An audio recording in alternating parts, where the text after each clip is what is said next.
And during those sessions, were you working on state property stuff, or is that like the era that 1-900 Hustler and all this stuff came out of? We was doing everything. Like, we would be in there on everybody's budget. Like, just me and Beans probably do like 3-4 songs a night.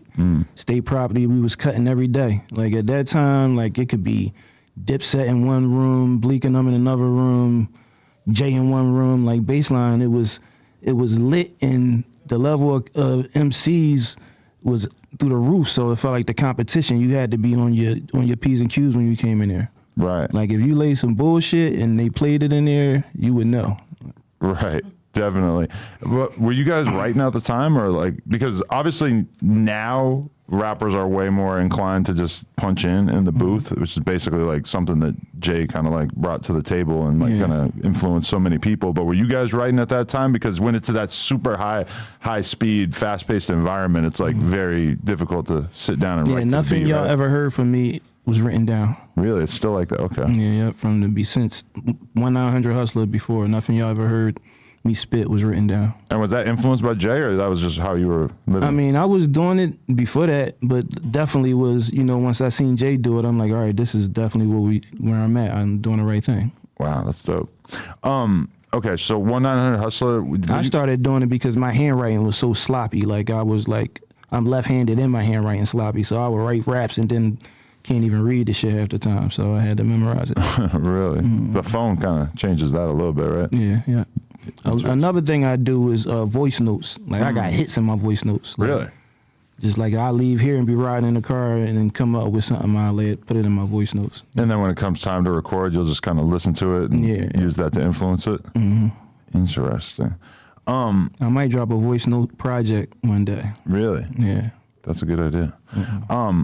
But so once you start, so 1-900 Hustler in particular, like that kind of, anyone who didn't know you, that was a massive introduction. Like, was there a real conversation about what you were going to do with that song in terms of the theme and everything, or how did that come together? I mean, they already had the theme and everything together, and I was in the studio, and I think originally Beans was supposed to do the verse, but he was like, let Free do it. So I'm like, damn, this is my shot. So I got the verse together and I laid the verse. I remember right before I laid the verse, Jay had brought the chick in to play the violin before the before my verse, and he was like, I'm gonna set you up right. This your introduction to the world. So that's why he put the music right before, so it was like an introduction. And then I come in, first things first, watch what you say out your mouth, and after 1-900 Hustler, the rest is history. Right. Like, I remember I did my first show in Queens, and it was still like around the middle of the beef.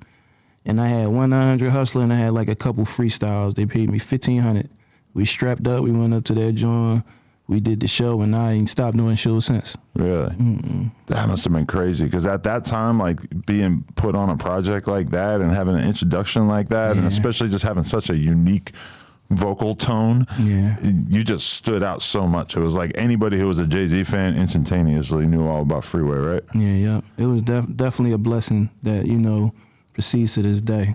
Right, definitely. I remember there being like a conversation around that time of like, yeah, Freeway, he sounded cool doing the Cassidy battle and shit like that, but people aren't going to want to listen to him for a whole project. Yeah, it was talks like that at the label. Like, people were saying that exactly what you said. They was like, we don't know if, people would listen to a whole album of his voice. It might get annoying, but, it's one of the things people love me for. Definitely. Yeah, I remember hearing that argument. I forget if it was in the Source or something. Like, it might have been a letter somebody wrote in, or it might have been something that was mentioned in an article. And I remember at that time, I was super excited for your first project. So I remember being kind of like offended of like, oh, wow, like people are at least weighing the possibility that this dude's flow might not translate into an entire album. But did you go into making that album with that as a little bit of a consideration of like, no, people are expecting me to not be able to handle this opportunity? Like, I was super hyped. Like, they say you wait your whole life to make your first album, so I was just putting my all into it. I was in the studio every day. Like, I would fucking go to New York with change your drawers and the toothbrush and just be in baseline for days in a row, Definitely.